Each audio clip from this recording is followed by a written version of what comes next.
This is Kellyanne Conway going after Kamala Harris on her prosecutorial record and failing.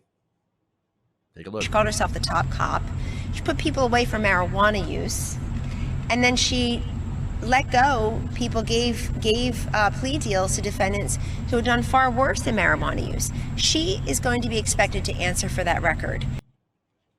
All right, so I'll address that last part. But first, she continues by saying, I think the country, we can do two things. I think we can stand up and take a moment to applaud when history is made, and then take a moment to say why someone who seems forward looking would actually bring us backwards as a nation through her record and her policies and her beliefs.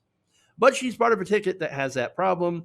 Senator Harris cannot cure the flaws and the inadequacies at the top of the ticket. Okay, so, all right. Kellyanne Conway is a hypocrite. All right. So let's just say that 100%. Total hypocrite. Because, look, I believe we should look at Kamala's record. And for me personally, I think it's a terrible record. That's my personal opinion. At the same time, you cannot be saying, I can't believe Kamala Harris locked people up for weed while you were also locking people up for weed. I'm just saying. Remember, Attorney General Jeff Sessions. Jeff Sessions increased federal enforcement of drug laws despite states that legalized marijuana. So he was still enforcing the drug war. I mean, strike one. Okay, strike two. Trump supporting the policies of Filipino dictator Rodrigo Duterte, right? You guys know that guy, right? He's the guy that's like, oh yeah, my version of the drug war is to literally kill people who do drugs. No joke. Let's murder the drug dealers, right? Instead of actually going after the drug war, that is, and not only that, but look, the drug war is driven by demand. As long as there's demand, there's still going to be supply, people to supply that demand. So it's ridiculous, right? Now, Donald Trump, the Trump administration also supported keeping marijuana illegal.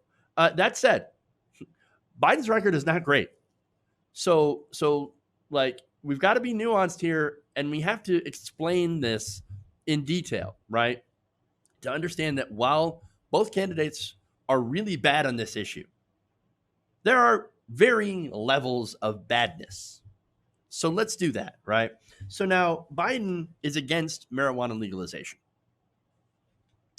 but at the very least does appear to favor decriminalization, has talked about expunging past convictions, doing federal rescheduling, legalizing cannabis for medical purposes, and letting states set their own policies as to not, of course, enforce the drug war like the Trump administration has.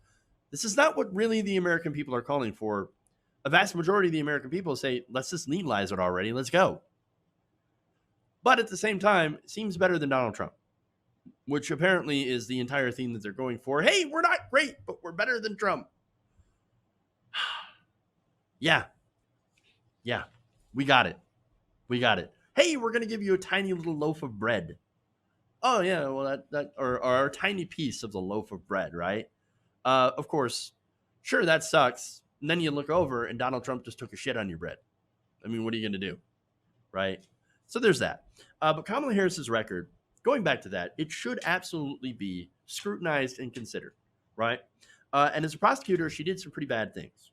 And that's not an asset here. But again, you want to look for Donald Trump, and well, he also did a lot of bad things.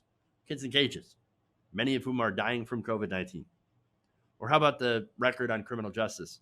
Now, look, this doesn't get scrutinized a lot. It hasn't been talked about a lot because Donald Trump has done some positive things when it comes to criminal justice reform, along with Jared Kushner. However, he's also said a lot of things and did the complete opposite. For example, he argued in court against people eligible for sentence reductions under what's called the First Step Act. He also reinstated DOJ contracts with private prisons after the Obama administration ended them.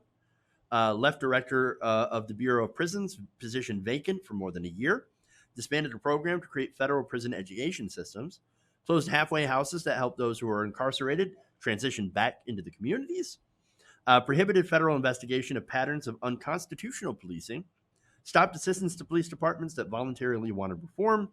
eliminated restrictions preventing police departments from obtaining military equipment, eliminated community-based violence prevention programs, condemned public criticism of police by threatening protesters might find themselves without protection, eliminated DOJ community policing programs, program grants in proposed executive budget, attacked protesters who are pursuing criminal justice reform in their communities. Man, they've done a lot. Proposed to eliminate a DOJ office dedicated to help communities reduce racial conflict. Rescinded federal guidance meant to stem the flow of the school to prison pipeline. Ordered federal prosecutors to pursue the harshest punishments possible. Threatened federal prosecutions for marijuana in states where it's legal. Attempted to resume the use of federal death penalty and encourage expansion of the death penalty in drug cases. Waged the same failed war on drugs since the 1980s. Expanded civil asset forfeiture, failed to report on deaths in police custody as required by Congress, disbanded the DOJ Science Advisory Board that provided evidence-based rigor to DOJ policies, rescinded guidance that warned courts against excessive fees and fines. And so that's the history of President Trump. Just in this last 4 years. Okay, Kellyanne, you want to go after somebody's record, somebody else's record, when you've got that? When you've got that, okay, wow. Now, I'm not saying Harris has a good record. In fact, I'm going to go through why her record is also shit. For example, she went after the parents of students when it comes to truancy, right? Putting those people in jail. 2003, she ran a tough-on-crime law and order campaign against the leftist DA. Her office defended prosecutorial misconduct. They fought against exonerations. They opposed civil asset forfeiture reforms. They also appealed the removal of an entire Orange County District Attorney's office from a high-profile death penalty case after a report revealed an unconstitutional jailhouse snitch program. Her record as a DA is not progressive. That said, some of her record in the Senate, some of her votes are more progressive, yes. Then it's certainly way more progressive than Donald Trump. Okay. And so already, yes, a lot of progressives have a problem with her record. And so that's fair. What's interesting is you had the Trump administration that is clearly attempting to go after Kamala Harris and Joe Biden from the left on criminal justice. But unfortunately for them, they have no leg to stand on. They just don't. And it's also ironic because Donald Trump also sent in the troops to crush Black Lives Matter protesters in Portland. So cracking skulls, that's what they wanted. Clearing out areas in order to get a photo op with tear gas. I mean, he's consistently said, "Oh, yeah, you better back to police or else." They can't just then go and turn around and say, and they're doing this. Kamala's a cop. Yes, she's a cop. But wait, I thought you loved cops. I mean, you guys love being tough on crime. Law and order president. And then you're going to go after Kamala Harris for being law and order. I mean, it's absolutely ridiculous. Look, it's weird. It's odd messaging. And oddly enough, they also paint her as some sort of radical leftist. Let me tell you what. I wish she was. I wish she was a radical leftist. Yeah, I wish Biden were half as radical. I wish Obama had been half as radical as Fox News and the right wing paint them as. I mean, look, under the Obama administration, we also had still a lot of tough on crime policies. And so you guys remember, I did videos calling that out, making sure like, hey, we should do something about civil asset forfeiture. It'd be great if we did something about that. It'd be great if they didn't send the troops into Standing Rock and occupy Wall Street. Be fantastic, right? Truth is, both parties are not great on civil rights and criminal justice. That said, I think what we have in Democrats is unfortunately superior than that of Donald Trump in his record, which is worse. They've taken the system that is already bad and they have made it worse.